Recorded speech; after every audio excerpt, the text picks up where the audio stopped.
The Backdoor GAA Podcast for 2023 is now brought to you by Steede Motor Group. For your personalised vehicle shopping experience, visit steedemotorgroup.ie. We are now delighted to announce our second sponsor of the podcast.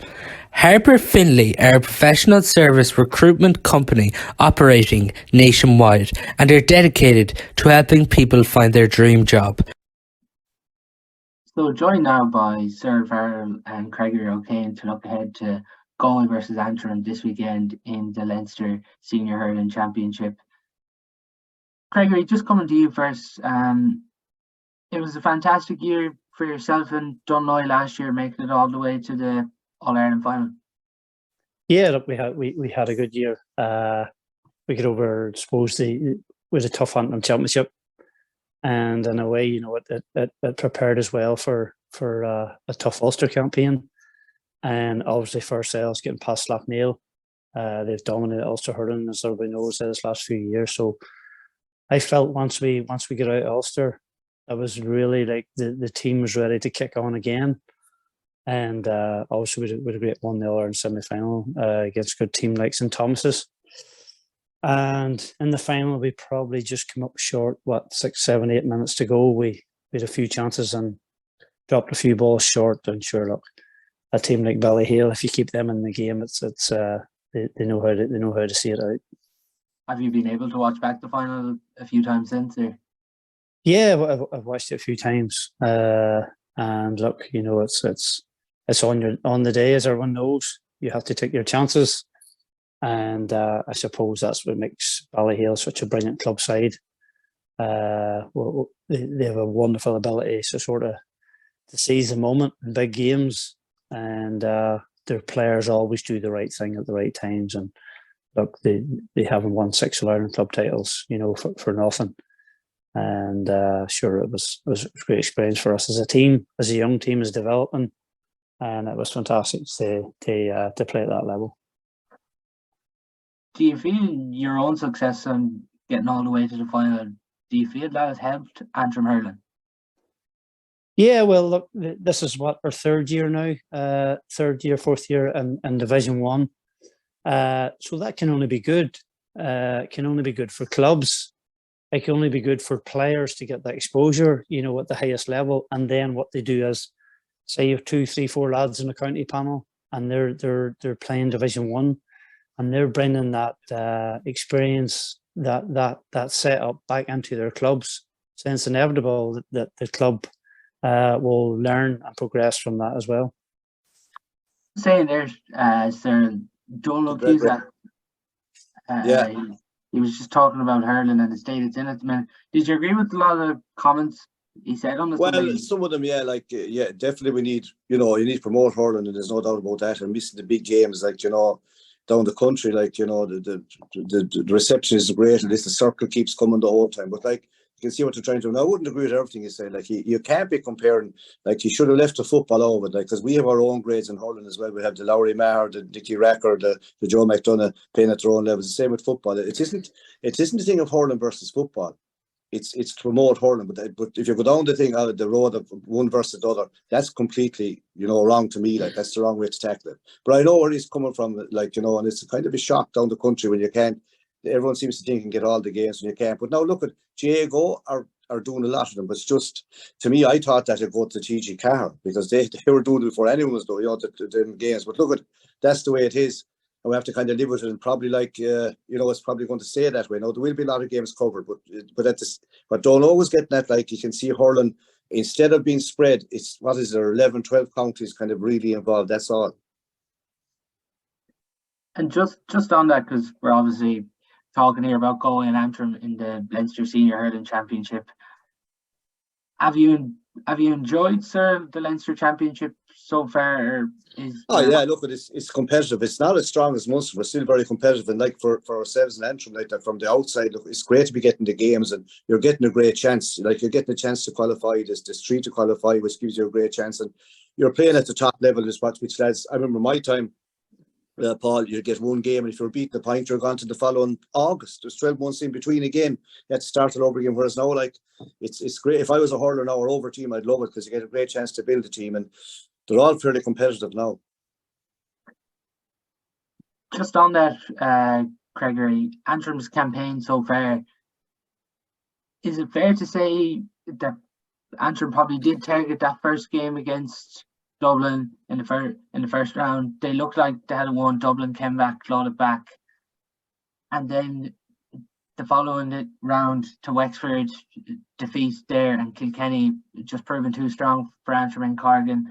Is there a bit of disappointment around Antrim now that it is only 1 point after 3 games, or what's the kind of mood like? Yeah, well, I would find like there would be a trend there, right? Say with the Antrims, the Laois, the Westmeath, say all the counties that are fighting fires, to compete at the top level, and you'll find like, particularly in the championships, there's really only 1, 2, possibly big performances because one is small squads. We wouldn't have the backup, the Galways, the Clares, the Munster teams, the Kilkennys. So you'll see that throughout the championship, and it's sort of been a trend that there's only really 2 big performances. There's no doubt Dublin at home, the first round, was a game we could and probably should have seen out at the end. And funny enough, I was down at the Wexford game then shortly after that, and only for the first 20 minutes, where Wexford seemed to come really out of the traps. Antrim matched them stride for stride that day, and probably paid the price. I think we lost Sean Ellett to a groin injury. We lost Campbell, our centre back, Owen Campbell, to a foot injury, and a few other lads carrying heavy knocks. So I felt going into the Kilkenny game whereby, one, we'd sort of given the Dublin a huge shift, and then obviously we give Wexford a huge shift, and we didn't really have the backup, and we maybe were short in the tank what we had for a team like Kilkenny coming down the straight. What's been your own view on Antrim, sir? Yeah, I think they've improved a ton. They've come on and they've got strong. Like as Gregory says there, maybe the backup, that's what they're probably lacking. But like as regards the first 15, 16 or 17, they're very good. If you look at their team, like McGarry full-back, good full-back, Campbell's good and tough in the centre, like midfield, McNaughton, good player. But up front, to me, they're as good as anyone up front. Now, I thought Kieran Malloy usually would play, I see him playing club midfield, he's centre forward, but the 2 boys each side of them, it's a good half forward line, and they have a really, really dangerous forward line in Cunning, McManus, and Johnston. Like, they're good hurlers. They're as good as you're going to get. And as Gregory says, if they stay on the pitch, they'll be a match for anyone. It's when they get kind of injured, they can run out of steam. And they're tough look the first day against Dublin, and even the last day against Kilkenny. Like, I know they're well beaten, but 3-20 against Kilkenny, it's a good score. Like, I know we have a few lads in the panel and just chat them, like at the under-20 match night.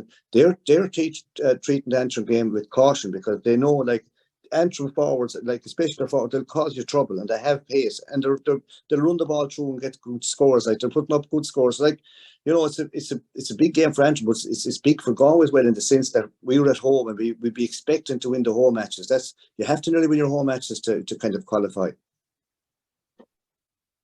Do you still very much see it, Cyril, as it's coming close now to the Leinster final? Do you still think it is between Galway and Kilkenny, or do you expect? Well, Paul, that'd be the view on the outside, but like you just can't trust these games. Like, for example, like, you look at Wexford now; they're fighting for their lives. They're going to beat Westmeath, or should anyway. So then they have Kilkenny at home, but like Kilkenny at home, like Wexford having Kilkenny at home, Wexford and Kilkenny is a bit like Clare and Limerick. The form goes out the window. Like, people forget last year Wexford had to get a win against them above Nolan Park, and they got it. Now, the form at the moment, you'd say Kilkenny would win it, but there is no guarantee. Dublin are on, what are they on? They have Galway left to play, and they have Kilkenny left, and if they don't win the 2 matches, like, it's going to be very tight for that 3rd spot. Now, I'm assuming that Galway are good enough and Kilkenny are good enough to beat Dublin. To me, they should be good enough. Now, maybe they won't, but I think they will.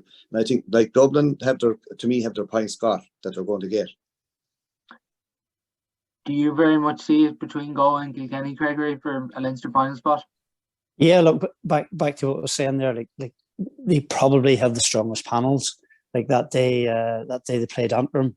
Like Kilkenny substitutes, like every one of them had no bags of All Irelands, no All Stars, hurlers of years. Like they were bringing Richie Hogan off the bench. They brought Killian Buckley, Walter Welsh. Very, very strong bench, and they look to have a real good panel, built up for a big assault down the line. So, and what we've seen so far, I still think that Kilkenny and Galway are far more in the tank, and I think it's the Leinster final, being honest.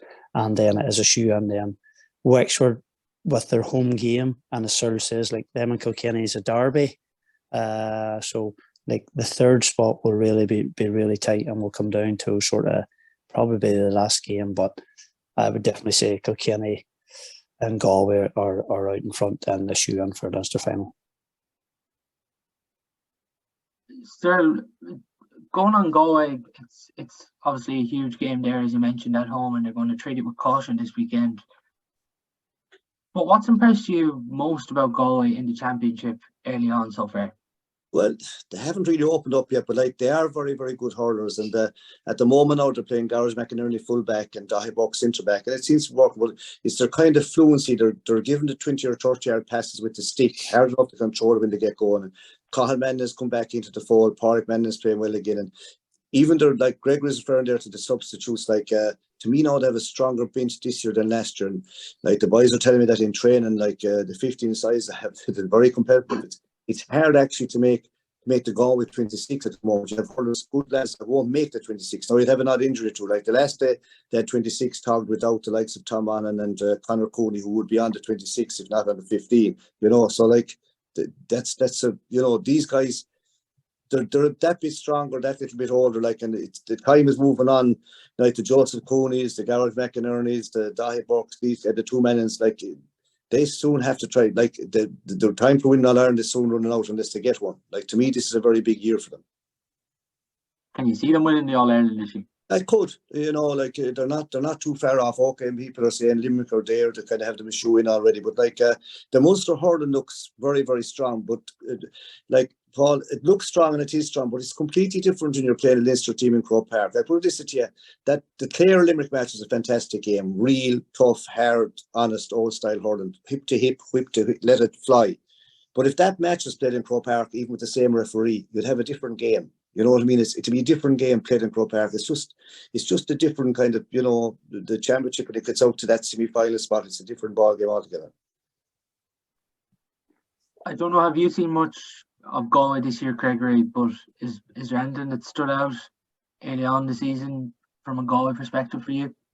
Yeah, well, it was interesting because you felt that Galway and particularly Henry, they only done enough in the league.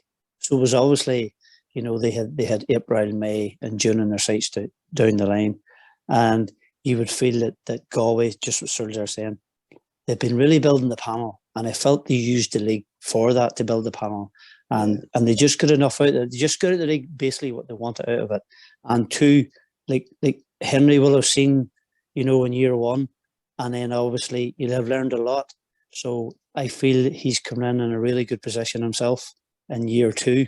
Plus then, the players will have seen, what he's about as well. So a lot of experience in that Galway team, but also a lot of legs and a lot of youth and a lot of fantastic players. So that spine alone, at the end of the day, the spine is the key, to go on and win in All Ireland. And I couldn't agree with Cyril more. I was at the Limerick Galway game last year, and I would say probably Limerick subs had a huge impact when they come on, and for boys, Galway's impact subs just hadn't the impact on the game, and I felt that was the only difference last year in All Ireland semi-final. And Galway will know how close they were to Limerick last year in All Ireland semi-final in Croke Park. I'd agree with you there, Gregory. In actual fact, our subs had no impact at all. No impact. Whereas, to be fair, Limerick did. You could nearly say he'd be as well off if he didn't take them up, but he had to go. But they just didn't do it. I think this year, he's searched far and wide in the the Welsh Cup early on in the leagues. He was bringing in lads left, right, and centre, and they were getting their chance, and they were getting the chance in in-house games as well. A lot of them are still there. The good 36 or 40, I say, they're the whole time. Just, sir, we've seen younger players get the chance early on, and it's safe to say Liam Collins is really grabbing his opportunity at the minute. With the form Liam Collins is in, do you still see him continuing in this Galway 15? I wouldn't see him starting now. He's a lovely hurler, but like he just hasn't a physique yet. Lovely player. What he has, Paul, is he's lovely. If you ever see him footwork, he is kind of balanced left and right. But I wouldn't see him starting yet because like the championship is a tough spot. Like if you're on the likes say of the Limerick Blacks, McCarthy fullback. Now I know Sean Finn is kind of in at the moment, but these guys, Jim Reporters, these guys, you have to have physique. Like you'll be blown out of it. Like if you just can't win your own ball, I would see him coming on when the play is broken up, but not otherwise. In actual fact, I saw his brother the other night, and I was just saying to the boys in the match this evening, he's forgotten about it. He's older now than than Liam. Collins, yeah. Yeah, he's very good now. He's playing over his skin for the club, and he's kind of forgotten about it. He's still there in the background. There's a lot of lads around in Galway that haven't kind of made it or got the chance that if there were in other places they might make it, That has been a thing, Gregory, as you were talking there about Galway using the league. They definitely have found these younger players, the likes of Liam Collins and Declan McLaughlin, who are really adding that competition in attack. Yeah, as I say, like back to what I was saying earlier, where Henry will have found out a lot last year in that semi-final, and maybe he felt as if the bench wasn't as strong as it could have been. Now he'll know, and everybody know, like Galway will always have 15. There's absolutely no doubt about there who are good enough to play with anybody. But the way the game's gone, it's so intense now, it's so physical, and it's so much contact in it. So an intercounty game lasts now the best part of 40 minutes. So like the players themselves are probably fatiguing in the game. So the key will be to, is the 5 subs. And if you look at Limerick subs, because Limerick is a benchmark at the end of the day, that Limerick subs always have an impact in big games, and they're always contributing 2, 3, 4 points to see the game out. So like I would say that is the area that Henry has want to improve on the most, because he'll know, like Galway have a serious spine, very, very, very experienced, all-Ireland medals in their back pocket with clubs, with the county. So their spine is as good as anybody's, full-back, centre-back, and right through the pitch. And it's that 4 or 5 key players that can come into a game and really hit the ground running. And I feel that's where the game, and that's where Galway will want to improve on. Yeah, Gregory, to prove your point, the last round that Galway happened to win, the 2 subs, and think I'm right, Niall Burke came on and got 2 points, Jason Flynn came on and got 2 points and was fouled. They were all vital. I know it only came on, but that was 4 scores. That was the difference. Like that didn't happen last year. Like, and that's, as you say, Henry. There's no doubt about it. He'd be searching for the impact. So obviously, that's the big thing. Like, Cyril, just from Galway's 3 opening games in the Leinster Championship, they've scored 9 goals. And maybe in the past, Galway have been predominantly scored points, but you feel obviously to beat this Limerick team, you're going to have to score goals. Has that been probably the most pleasing thing from a Galway perspective? Well, I'd say from Henry's perspective, it has. Now look at the goals. Some days will come and more days they won't. And I'd be always saying goals win matches, and yet like Limerick are winning all Irelands with no goals, if you know what I mean. Like to play the way the modern game has gone, like to play goals, you have to walk it in and you have to be inside. Most, like as Greg will tell you there, the modern game, like they're playing it very short, it's all possession. And like the full back line to me in the modern game is they're spoiled because you have 3 in the full back line, and the most you're going to have up front is maybe 2 or 1.5, if you know what I mean. There's never 3 up there. Now I noticed in the last game or 2 that Clare, in particular in their minor team and under 20, they had a long one in with 3 up there. I'm looking forward today that some county team will go for broke and play 3 on the inside, even for 10 or 15 minutes, and let the ball in, let the ball do the work, rather than working it up the hole through the lines. And that's perfect when it works, but when it breaks down, then that's how you have all the rooks. So like, even though they're way fitter than before, and their skill is fantastic, and the ball is lovely, a bit lighter, but it's probably not the game isn't faster because the ball will travel faster than the men. So everything is possession now. So all down the ball, lay it off. But that's the way it has gone. Like, it'd be interesting when someone go for broke someday in a big one, in a big game. Do you see the game the same way at the minute, Gregory? Yeah, well, look, if you look at it last year, right? So like the current hurler of the year is Dermot Burns at wing back. Outside of him was Nash, and they're the 2 players last year. So like, Burns contribute like on the scoreboard massively. So if you look at it, he's shooting from outside. So really now, county teams, they're getting so many. The half-back line is getting that split second on the ball.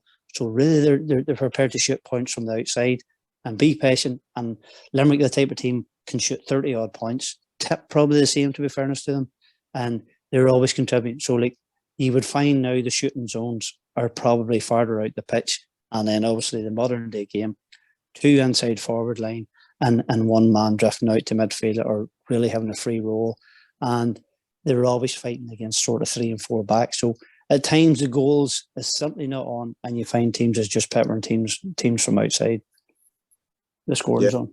That's Gregory is correct and all that there, Paul. Like that's actually what's happening. Like they're walking around in a kind of the D outside of 55, 60 yards, and they're prepared to take the shots. And that's why, like Limerick are winning big matches with no goal, and they hardly get a shot at times, but they're quite prepared, maybe an odd one, to do that, because they are good to work around outside, and they give it to the best shooter, and they're all like shooting for 65, 70 yards. And Gregory Fair there, the wing backs coming up and slot them over, like, you know, it's all the backs will always look up at it, but you have to get a lot of them. There's no doubt about it. If you got a few goals against them, to give you a great chance, but it's hard to break them down. They are the benchmark the whole time. That's nearly, sir, where you're, like, as Gregory was talking there about Dermot Burns, but you're nearly relying now on your half back line to come forward and get you scores to contribute. Yeah, well, it means that the half forward line have to work very, very hard. That if the half back line advance, the half forward line have to come with them. You know, you just can't let someone else pick it up. It's all about work rate. And, you know, you can't let them break up. Like Kyle Hayes might get the ball and power up the field. You can't just let them do that. You have to meet them, put them out over the sideline. You just can't let them run. Whether they're 2 or 3 against Galway, come up 2 or 3 times along the touchline. He can be put up into the stand with a rattle, but he wasn't. You're going to have to put your body. Playing Limerick, Paul, you'd have to put your body on the line to stop the. Now they have the hurlers as well, but they're very, very strong, greatly tuned, great physique, and they're prepared to kind of legally like to walk through it. So you have to take the hits. And Cyril, on the shape of the Galway forward line at the minute, like where do you see it? Because if you look at the Westmeath game, you had Conor Whelan, Cathal Mannion and Brian Kincannon in that half forward line. But Kincannon and Whelan predominantly have played the hurling for Galway inside. Obviously you have Conor Cooney and Tom Monaghan. There could be options there as well. Like where do you see the shape of that half forward line? What they usually do is wherever Cathal Mannion is picked, let him be picked wing or corner or centre. He won't be there. He'll do what Gregory's saying. He'll float around outside. Now, the top teams will probably pick him up. They're not going to let him float around and pick up because he's very good on the loose ball. So that would mean that the likes of Conor Cooney would be centre forward. Like, you know, you can't. Nyland will be on. He's a very good free taker, good sharpshooter. Now, he wouldn't be under the high ball. So, you know, with the likes of Fintan Burke coming into shape, if he was wing back, he'd come on and came back into midfield. You could even see the likes of Joseph Cooney going up in the half forward for the puck outs. Galway have an exceptional goalie. I think he's come under the radar. Like, people didn't realise. He's very good keeper, but he's fantastic puck outs. He's able to spin the ball, change your hand, or put it into space. Like, he's gone into a different level.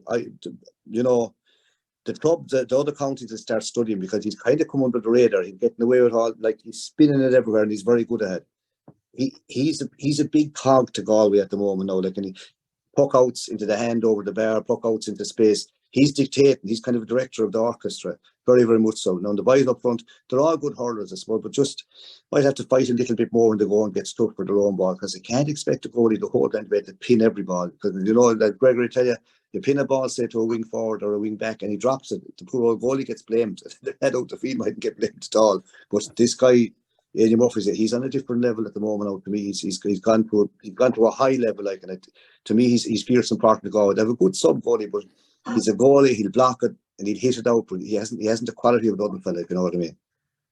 That's interesting, sir. You obviously would have worked with Aidan Murphy at club level with Tommy Larkins. Yeah, he's just different. You could play him out the field. He has a twin brother that's very good too. He got a what they call appendix out, which fell back a bit coming in, but he is very good. He's just different. Most goalies are a bit different anyway, but if you want to be real good, like this guy, he's exceptional, I think, you know. Is there anything you've seen him do that's brought him to this level within the club? He was always that way. Like, he just had this ability to do impossible things, you know. But like, he's what day was it last year against? Was it Kilkenny or someone? He hit a soft goal, like a goal he felt he should have blocked. And most goalies hit the hurl off the ground or give out to the backs. He just picked up quick a ball that he had by the post himself and poked it out to with Paman, that was on his own. And Paman just turned around, he threw a wing forward over the bar. Like, he got away with a quick puck out. But like most goalies, when they hit in, it's kind of the one that the should have blocked. that kind of react, kind of that stop and kind of look around. But this guy straight away, like he's just, it's hard to beat him. It's just that confidence. Like at the moment now he's playing the best hurling he ever played. And Gregory, what's the mood like in Antrim making the trip to Salthill this weekend? Yeah, my gut feeling is right. It's probably the game that Antrim at this stage will want to get out of the way. How strong we can feel for that game, I'm not sure with the niggles and the knocks they have, right? But the Galway game, sort of like being realistically, Antrim's not going to get a lot out of the Galway game this weekend. So they're probably in the Westmeath mode already, because at the end of the day, that's going to be a huge game for Antrim and Westmeath, and it'll be key for Antrim to maintain their Liam McCarthy status.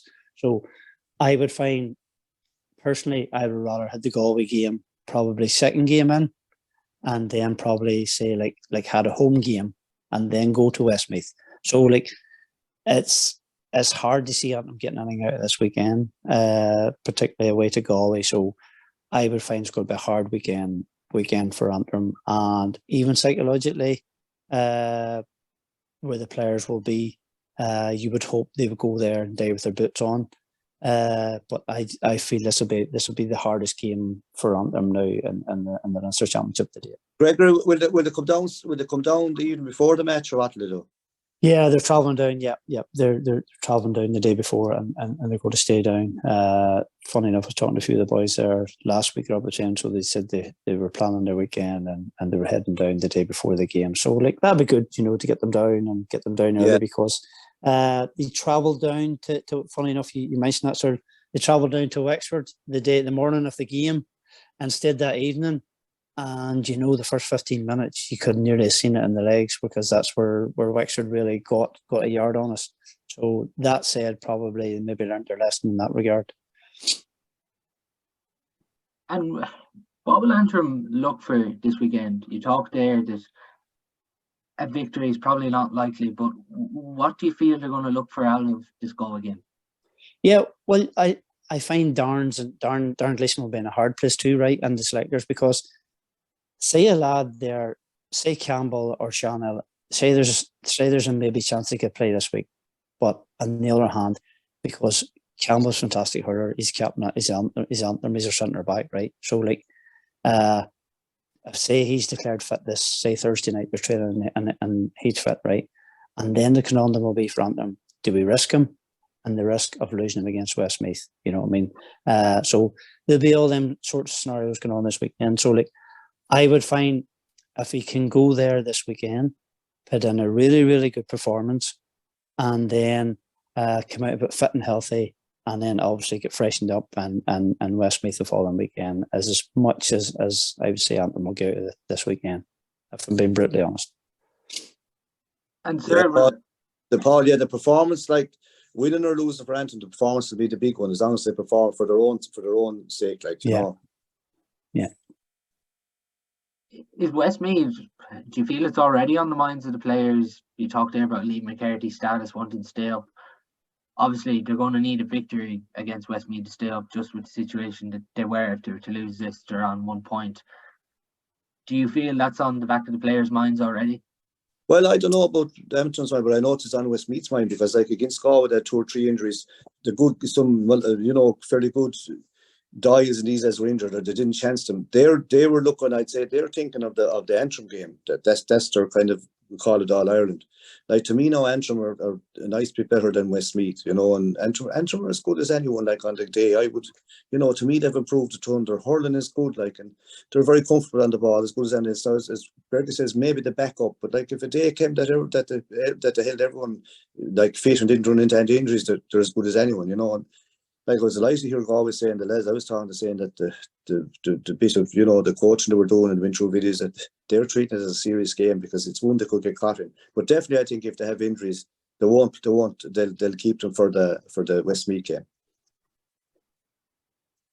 It's important, Gregory, as well for Antrim, and as a man who's involved in Antrim hurling, I'm sure you just don't want the danger of being a yo-yo team going from Joe Mac to the Leinster Championship. Yeah, and I think that's been the beauty of the National League, where we have, had our consistency, and then we've been in Division 1 now this last 3 years consistently, and this going into next year's our fourth year. So like that has been massive. And two, like we talk about there the exposure of Antrim hurling, like because of the geography and we're so far north, like to get a Kilkenny, like and you have to take a county like Kilkenny, like they're up in Belfast the last day, full strength, and just typical Kilkenny, roll their sleeves up, and they never would question where the game's at or not, and they come and play like Kilkenny do. So like what I'm saying is to get the Dublins and Belfast, to get Kilkenny and Belfast and all the top teams throughout the league, like that's massive for exposure and getting young ones and keeping the game sort of a high standard. And Antrim. So like Division 1 was brilliant, great crowds at the game, great atmosphere, and as I said, huge volume of kids, and I think it's just massive for hurling in general. You know what I mean? For us as a county. Yeah, Paul, I would think like Antrim are there to stay in Division 1. They've become very, very solid. Like no one, we call them the bigger counties. Like there's no one taken for granted anymore. That day is gone. Like they say we're going to have an easy game throughout. That's gone. You can't do that. There's no way you get away with it. I think they'll consolidate, and like as Gregory, next year will be their fourth year in it. I think they're going to be there the whole time, because if they had any one or two coming through at all, but they have the groundwork done, and they're improving every year, and they're extremely hard to beat. Do you think for Galway this week, Cyril, you talked there about how the players are treating this as a very serious challenge. The St. Thomas's players will even be aware of this after what Gregory's Dunloy side did to them. But for Galway, is it about putting this game to bed as quick as possible? They'll try that, but I don't think they'll be able. I think it'll go down to the wire. Galway will be delighted to get out of it if they can win. They'll be delighted to get it over, because, it's a dangerous game. Yeah, and Thomas's will know well. And there's a lot of Thomas lads on the panel now. Prince and Burke is kind of coming back in. Team was injured, but David Burke is injured. But you have Conor Cooney in there. You have, there's a few more kind of on the fringes, but they'll know well. Like they have now, David Burke has a cruise ship, but to me, they've done the right thing. They've held on to him because he's a great leader, and he's had to read the game, and he'd be good in the dress some say in the weeks beforehand. Like he's still in there, and he knows well like what Antrim can do. Like the club, their club structure is very good, and they're very good teams, and they'll hold their own with anyone. And I'm expecting a ferocious match the weekend, because I don't see like some Galway supporters might think about Antrim. That day is gone. They're going to be competitive no matter who they play. And even their 320 against Kilkenny to beat a lot of teams. What kind of game are you expecting at the weekend then, sir? Well, playing Antrim, they won't set up too defensively. Like they'll try to play an open game. They have very good forwards. I expect it to be high scoring enough, because both like to attack. Galway really like to attack as well. They don't play extra lads back. Okay, if someone plays, say, a sweeper or they call it 6+1 now against them, they'll wind up with a sweeper then. But Galway's kind of hurling, their identity is attacking, kind of fluent hurling, and Antrim is the same really. Like it's very hard in hurling to keep defending, and okay, you can defend, but it's very hard to hold the score down in hurling, because as Gregory referred to there, even if you don't score from inside, you can score from outside. All you can do is look up at it, so you have to come out of your box, and it'll be an open game. I think it'll be an open game. And sir, just from the looking at the Galway team to play against Westmeath, would you expect to see many changes now this weekend? Well, you see, Tom Annan would be on the team if he was fit. He did a grind, and Conor Cooney would be on as well if he was fit. So that's two. They weren't even on the 26 the last day. So that's what I'm saying. Like it's hard to get on that 26. You know what I mean? The way it is going, like there's this fierce fight for positions. If they're fit, they'll be back on, because Gregory, or I'd say Henry, would like to play his championship team. Like I'd see both of them on if they're fit, and if they're not, sure, they'll be coming on. And that makes the panel actually stronger. Yeah, but to me, I think he'll go out. Whatever the strongest team he has, I'd expect him to go out if they're all fit.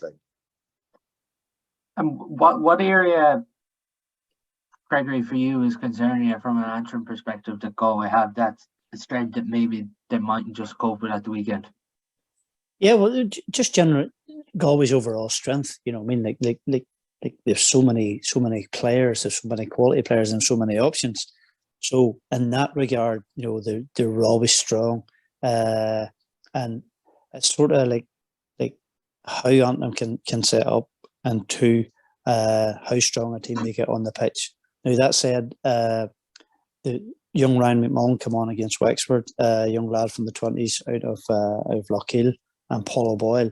Now, whether Hammers forced that day or not, they come on and did really, really well. So what I'd be looking for, there's a lad there from our own club, Owen O'Neill, who hasn't featured much in the game, but going really well. So, like, you would hope if Antrim can get those three players on the pitch this weekend, perform really, really well, and then obviously then would add something else to the team. So, like, I would say Darren will probably have to gamble this weekend with 2 or 3 lads and just really see where they're at. But, like, looking forward to a good game, but at the same time, I expect Galway to be very, very strong and come out of the blocks very sharp.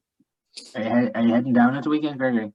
Yeah, look, I rarely miss any of the games, and sure, it's Galway, Kilkenny, Wexford, Dublin. Sure, it's fantastic to be, getting those games week in and week out, and sure, it's brilliant for Antrim to be in the Lane McCarthy, and it's fantastic,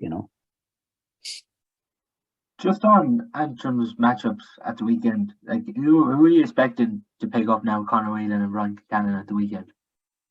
I would feel Ryan McGarry has had a super campaign with the club, and he's brought that into the county. Really, really good game the last day against Kilkenny. Struggled in the first 10-15 minutes with O'Callaghan from Dublin, who very, very good player, and really come to terms with it. So I would expect Paddy Burke and Ryan McGarry then to pick up one Conor Whelan and then the other danger man. So normally that's been the form, and then obviously getting Campbell sitting in front if he's fit, or Jared Wills. Do you expect them just to play with Campbell sitting there, or do you think there might be more bodies back to try and contain this forward unit? Well, look, he had 2 options. Like, what teams are doing now, they're nearly flooding the 45s and just going man to man at the back, and at the same time then trying to curtail the ball going in. So if the ball's going in as 50-50, then you would trust then your half-back then to be back in the breaks and stuff like that there. But, like, particularly there in Munster, like, it's load the 2 45s and 1 or 2 men inside and take the breaks off that there.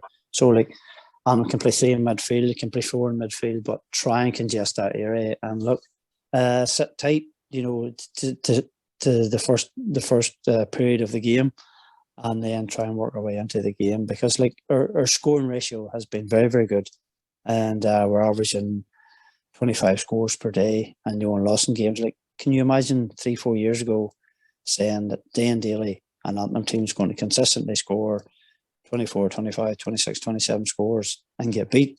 So, like, it shows how much the game's moved on. And 2, like, it's hard to know now what good defending is, because, like, nearly every player on the pitch now is looking to score. So, like, you're saying, geez, the lad played well, but you know what?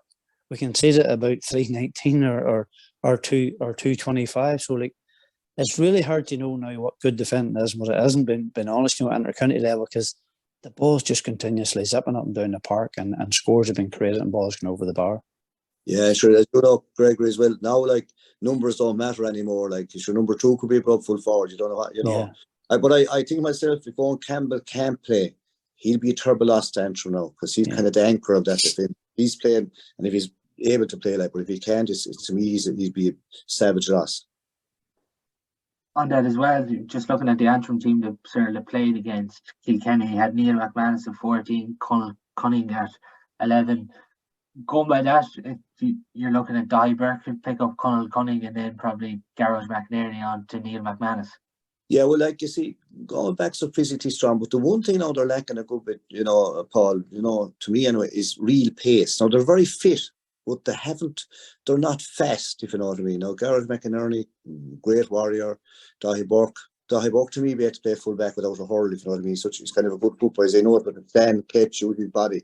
But, Fintan Burke, great hurler, good under the ball, but no real pace. Like, Antrim to me will carry the ball. If they get it, they'll come kind of, work a little hand pass run through, and Galway will not like that. They both prefer to kind of play, kind of let the ball come in rather than the men coming with the ball. Like that's the one thing to me that Galway lacking as a team. I know they've been working on it, but sometimes you can get as fit as you like, but if you haven't that pace, you haven't got it, no matter what kind of fitness you have.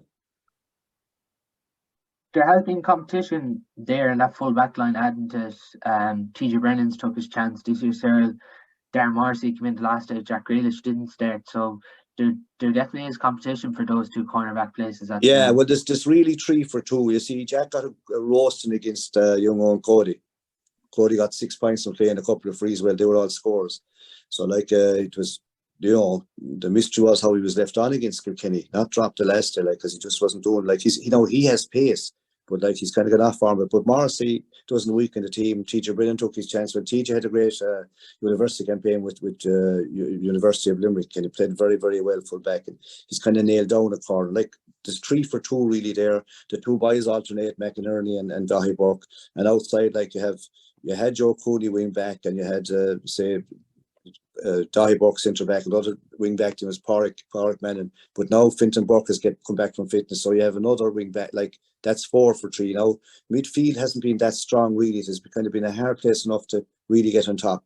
There's places there for players, but other than that, I'd say there's 12 or 13 positions nailed down. Whatever about midfield. Do you see midfield as Joseph Cooney there with Keenan Farrier, Tom Monaghan? Yeah, Keenan Farrier wasn't great at last, either. He's a good hurler, was kind of a stiff hurler, much better face the ball wing back than midfield, I think. But as Gregory referred to there, the midfield thing now is a pure minefield, because there's so many out there.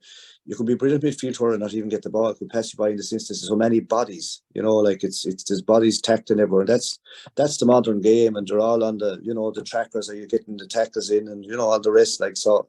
It's a hard place to play out there. The old style modern midfield, where you kind of float up and down and clip lovely scores, or got lovely ball, that's kind of gone. You have to work hard, go through the tackle, lay it off, go again. So it's a new game out there really for the last few years anyway. Ultimately, Gregory, do you just see Galway having too much and pushing on in the final quarter of this game?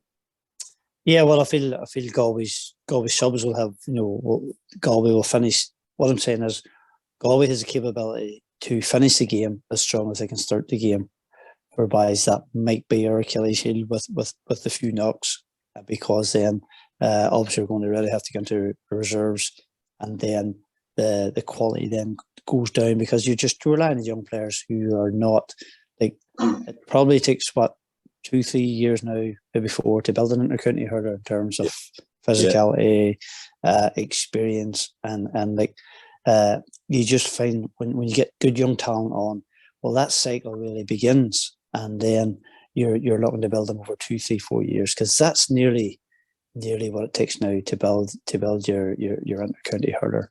And if you look at all the top teams, they're also physically developed and strong, but they're also a certain age. So that you look at Jack Morris this year, for example, he would have been in and around them Sheedy's teams, but look at the player he is now, and that's just took him 2, 3, 4 years to get to that level, and now he's a fully developed intercounty player. So that's where you'd find where the young lads sort of, when you get them into the panel, say from the 20s and so on, it just takes that process to get them up to speed and up to physicality, the demands of the game. Yeah, Paul, Gregory's all right there, because we had a few lads, the likes of, say, young Nyland, Evan Nyland and Tom Allen. They're 4 or 5 or 6 years in the panel before they actually made the team. It's only now that they're actually making it fully, that it isn't that easy to go in from under. You can go in all right, but it takes a good while to make it. Yeah, it's a valid point there when you consider those players. It's taken them that long. Sometimes people on the outside probably don't realise that. Paul, people on the outside think they're new. They're not. They're a good while. Yes, the boys. They're there 5 or 6 years, trying as hard as they can, Yeah, and you look at it, when's the last time a minor has come into an intercounty setup and ripped it up? You're probably going back to 5, 6, 7, 8 years. That really doesn't happen. That really doesn't happen anymore. I'd say, you're going back even more. I'd say it doesn't happen anymore. No. Can you imagine, as you talked about earlier on, can you imagine bringing the lad out of minor, say won an All Ireland minor in July with the minors, and then the next thing he's marking like a Kyle Hayes or Dermot Burns or something like that. You know, it's just the matchup's just ridiculous. So like that's where the game's going. It's a physical, and the players now 13, 14 stone, perfectly conditioned athletes, covering 12 odd K in a match. So like in terms of even physical fitness, like it takes players that bit longer now to get to that level. So you mentioned this is going to be a tough challenge for Galway at the weekend, but it's important as well for a big performance here, considering it is going to be the last home game of the year for Galway. Oh yeah, like you want to win your home games, like, and they'll be trying to down the marker. And as well, you see, Henry's brought it to a stage now here with the panel that everyone is fighting for positions. You know, there's not much between a lot of players. There's newer lads coming in, and they're fairly good. Like, they mightn't be good as some of the old guys yet, but they're biting at the bit. And if they get a chance, like, they're going to try to take it. So, like, you know, some of the matches in training, in-house training, have been very, very good, very competitive. Like, they have 15 side anytime they want it, and they can't have it every night, maybe once every 9 or 10 days, but it's flat out, flat to the board. Like, and look, what they're going to treat, they'll give Antrim all the respect. Like, it's the same as playing Kilkenny to these guys. They're going to try to beat them as much as they can if they're able. The longer they leave Antrim in the game, the better for Antrim. They'll finish strong. They won't throw in the towel. They never do. The longer they're left in the game, so they're trying to be put it away early on, but it won't be that easy. But to me now, Antrim are a good bit ahead of Westmeath. Just on it as well, last week, Cyril, the Galway Miners winning their first ever Leinster minor title. Their first year, obviously, in Leinster. A terrific performance. They really have looked a step above everyone, but a lot will tell now this weekend against Cork. But like this minor team does look like a very talented team all over the pitch. Aaron Island probably getting a lot of the highlights, and deservedly so with his performances. But even the last day, there was other players like Brian Callanan there inside who really stepped up. It really does look like a terrific minor team there at the minute. Yeah, but Paul, the problem down in Galway isn't the minor teams, because we're producing minors every year. The under-20 team this year that played, they had 2 minor title wins under their belt. They were all there, and a team that maybe should have won the minor title but didn't. But like, there's a big break. Whatever is happening, there's a breakdown between minor and under-20 in Galway. Definitely, we should be challenging for under-20 titles. We haven't won one for either many years, and we have plenty of minors going through. Was that down this year though? Do you feel not having the likes of Liam Collins at under-20 level? Yeah, well, okay, it didn't help. We have a lot of players, but we're never really going. I'm not blaming anyone, but like, there's something they'll have to look at it. The board will have to look what's happening, because it isn't this year. It's all the year. It's going back years, like since we won in under-20. Like, with the stuff coming through, you'd imagine. Now I know it's under-17, but you'd imagine you'd be coming. Look at Offaly this year, going great ones, and like I was a minor team from last year. Most of them are only out of minor. You know, we'd have to be looking at our setup really, I think, and get our act together in the under-20. The minor, like, they're producing lovely minor. That minor team last year, under-16, they won the A and the B. I know it was a 24, so it was like they knew the team was fairly good coming out. You know what I mean? But they might lack a bit of physical strength, but as regards hurling, they don't lack anything. But that has never been we have plenty of hurlers in Galway. It's just a matter of really kind of getting the best heads out there. Definitely we need the under-20. We need to win a couple of under-20 titles. I would say in that there, these lads, I don't know what your thoughts are in Galway, but I feel we have to go back to even age groups, particularly 18-year-olds. Yeah. Particularly the way the senior game's going. Like, to me, we're taking minors farther away from senior. And 2, like, I can never understand the reason or the rationale. And I know there was a feeling the under-18 was getting killed with games, 21 a senior. But if that's the case, decouple it. You can't play senior grade. You know what I mean? And if your club's junior or intermediate, then that could be different, say, you know what I mean? Because they'll be dependent on a good minor. So, like, and funny enough, I was talking to a coach there last week, and they were involved in the Fela. And he said, because they made the Fela now under 15 as well. Yeah. So because they moved all the rest. And he said to me, you wouldn't believe in the physicality of a 15 and say a brave age of a under 13, you know what I mean, who'll be in a bad birthday and say he's gone out of Fela the following year. So, like, you've increased the physicality in Fela, which was, to me, was one of the best competitions that we had. It was a jewel in the crown, under 14, under 16, and keeping the minor under 18. And I just hope, pray to God, that we get back to what the even age groups was, because I feel it's definitely not working, and too many lads are gone missing now at 17 and a half, say, who are not then eligible then to play senior hurling. Just on this as well, lads, the under-20 rule just seems like utter madness at the minute. Liam Collins obviously wasn't able to play, Chian Killeen. You look at other hurlers, Adam Hogan the last day for Clare, Owen Downey, the Cork management. But the most mad thing about this is, Cyril, Charlie Mitchell, who's playing with the Offaly under-20s, he's still able to play senior for Offaly because Offaly are in the Joe McDonagh. But like, these players when they're this young definitely want to be playing their last year of under-20. Oh, sure. Look, an under-20 should be playing under-20 if he's eligible to play. And this thing of burnout, they're saying that the top burnout saved under-20, they can't play for 7 days. And the likes of Offaly, young Mitchell can. Like, in other words, they're treating the Division 2 team, they don't get burned out at all. Which is crazy. I don't think that rule is stand up anywhere. Having a competition for under-20s lad play, it's so crazy. I don't know how it passed. I don't know how the lads at whatever committee they were on, I know they're there to make changes, but good God Almighty, when a thing is working, leave it alone. But that one doesn't make sense at all. Look at most of these guys are going to college. They're all playing for Skibble a couple of matches a week. Like, and sure, even the senior set up. Like, the matches are being banged off like a fast course, bang, bang, bang, bang. Well, that's the way it is, because the season is condensed. We're going to have hurling over by the mid-June, all the top hurling, and the pitch is flying, and no one on them.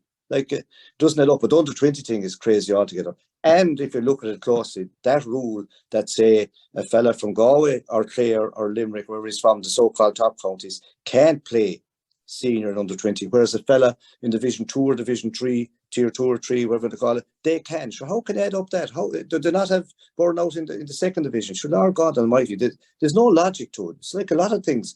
To me now, the top echelons of the GAA are gone a bit away from the grassroots. They don't seem to kind of, I don't know, take any credence at all of kind of, say, you know, what should be happening. I think they need to get back to the roots of the game and get working again on, you know, even the failure. Like, they're changing rules, they're changing ages. Like, sure, as Gregory says there, a 17-year-old, like, you know, he's not even he's a weak individual yet. Like, so he's not ready at all, even for under 20. You know, it doesn't add up. I don't know, have you been affected by this rule, Gregory and Antrim? But I presume I could see there when I was mentioning, you were shaking the head, and there just is this annoyance with this rule. Yeah, look, Jesus, like, keep it simple. You know, that's the saying. Like, you know, so like, to me, they're punishing the player. Like, Cyril touched on it there. Like, if you're playing Fitzgibbon Cup with your college, and then the National League's running, sure, who cares if you're playing every week, 2 and 3 games a week? Yet, well, then when it comes to a major competition, say an under 20, and he's made the senior panel, and all of a sudden then say, no, you can't be part of that there. Like, what other sport punishes, you know, talent like that there? And sure, like lads want to play. Like, they don't want to train. They want to play games. They want to play high profile games.